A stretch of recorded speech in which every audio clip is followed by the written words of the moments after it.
Assalamualaikum warahmatullahi wabarakatuh. Perkenalkan, nama saya Bagas Prihananto Bayu Sulaksono dari kelas 11 TKJ 1. Hari ini kita akan membahas tentang strategi mengatasi ancaman terhadap Ipolexos Budhankam. Nah, apa sih arti atau penjelasan dari Ipolexos Budhankam? Nah, Ipolexos Budhankam merupakan singkatan dari ideologi politik, ekonomi, sosial, budaya, pertahanan, dan keamanan, yang kesemuanya bidang tersebut penting untuk dijaga dan berkeseimbangan agar kehidupan berbangsa dan bernegara sampai selamanya. Nah, bentuk-bentuk ancamannya yaitu ancaman di bidang ideologi, ancaman di bidang politik, ancaman di bidang ekonomi, ancaman di bidang pertahanan dan keamanan, ancaman di bidang sosial budaya. Nah, pertama ada ancaman di bidang ideologi.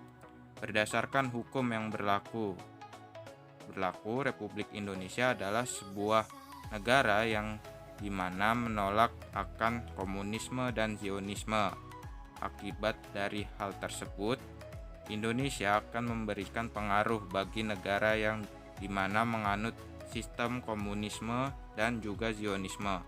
Akan tetapi, meskipun itu tertulis secara hukum, tetapi dewasa kini masyarakat Indonesia sendiri memiliki kesulitan untuk terbebas dari jenis pengaruh paham lainnya yang berada di dunia seperti liberalisme, meskipun banyak negara mendukung adanya sistem liberalisme. Contoh ancaman ideologi yaitu komunis dan liberalisme. Kedua, ada ancaman di bidang politik.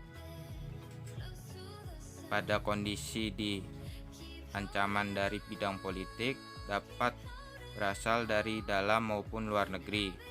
Sebagai contoh yang berasal dari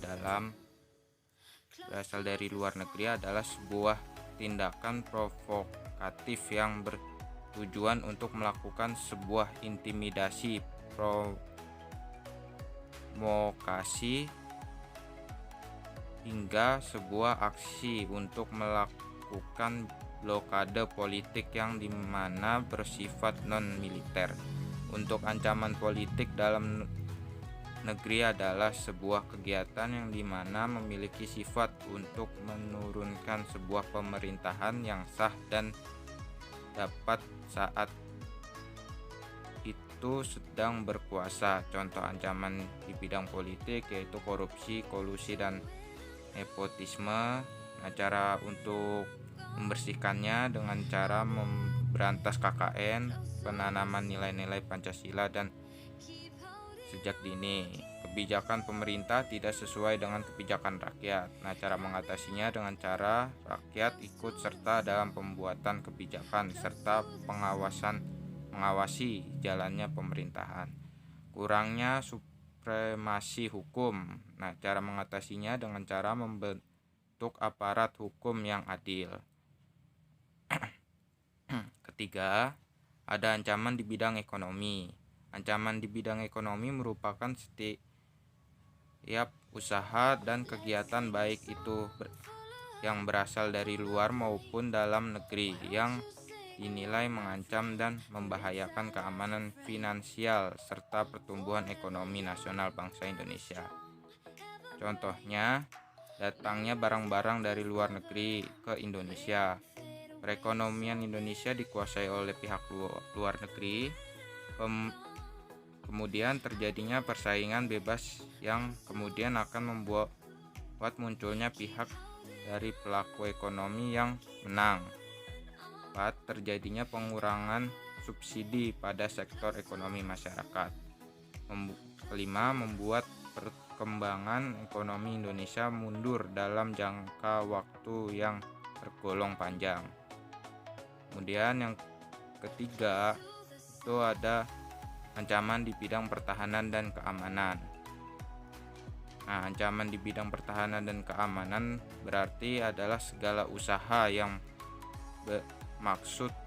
bertujuan untuk membahayakan atau mengganggu yang namanya kedaulatan dari suatu negara, baik itu bersifat mengancam, menghambat maupun bisa dibilang mengganggu kedaulatan di negara tersebut. Contohnya,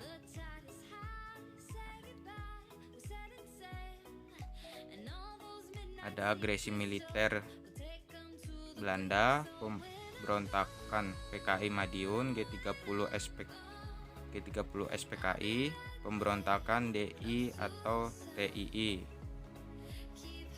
Lanjut, ancaman di bidang sosial budaya. Ancaman di bidang sosial budaya memiliki pengertian yaitu suatu tindakan yang dapat menghilangkan dan mengancam keberadaan kebudayaan yang jadi ciri khas dari suatu daerah tertentu. Contoh ancaman di bidang sosial budaya: yang pertama, gaya hidup konsumtif. Keempat, gaya hidup hedonisme. Ketiga, sikap hidup individualisme. Keempat, gaya westernisasi. Kelima, memudarnya sifat gotong royong. Keenam, lunturnya agama dan sosial masyarakat.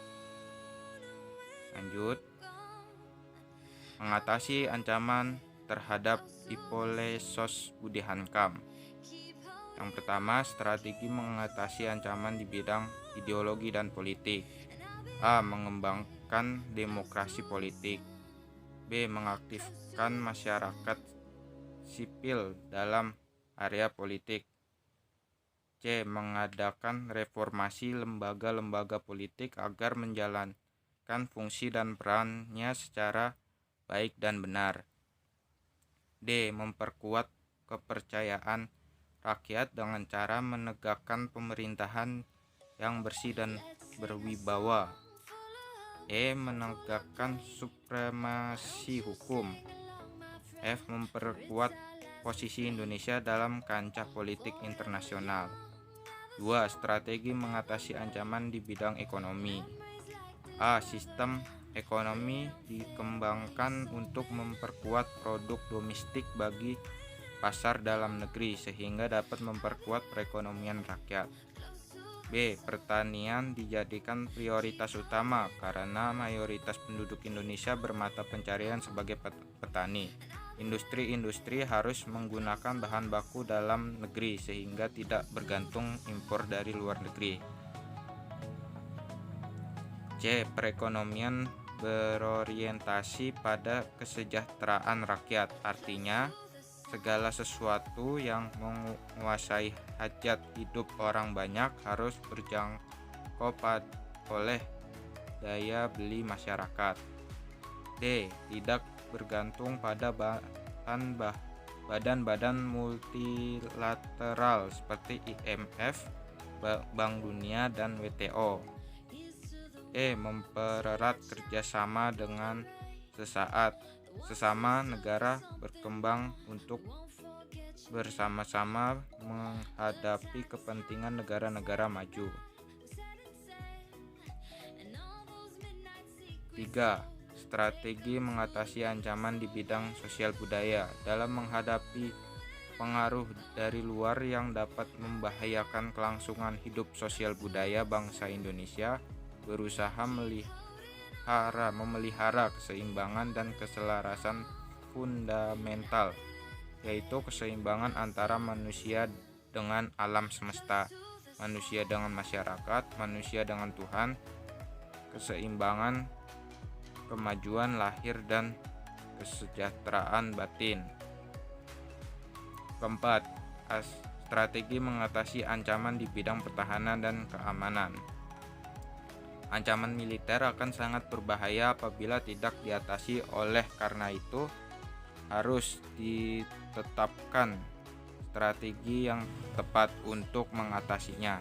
UUD Negara Republik Indonesia tahun 1945 telah mengatur strategi pertahanan dan keamanan bangsa Indonesia dalam mengatasi ancaman militer tersebut. Pasal 30 ayat 1 sampai 5 UUD Negara Republik Indonesia tahun 1945 menyatakan sebagai berikut. 1. Tiap-tiap warga negara berhak hak dan wajib ikut serta dalam usaha pertahanan dan keamanan negara.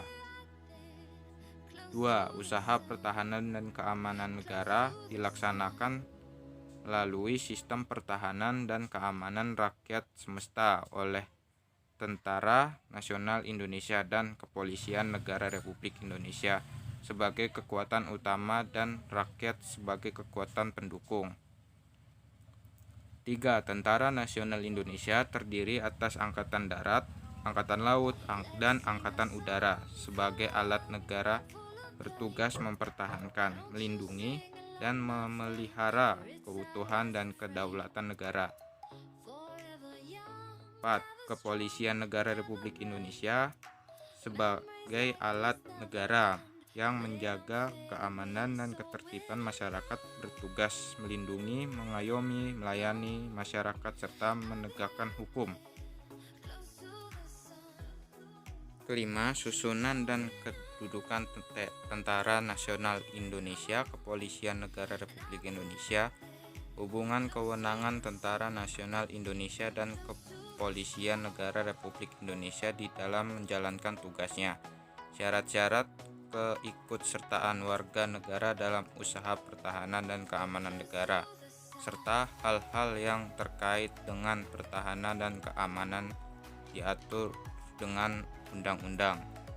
Nah, mungkin sekian dulu penjelasan dari saya. Kurang lebihnya mohon maaf. Wassalamualaikum warahmatullahi wabarakatuh.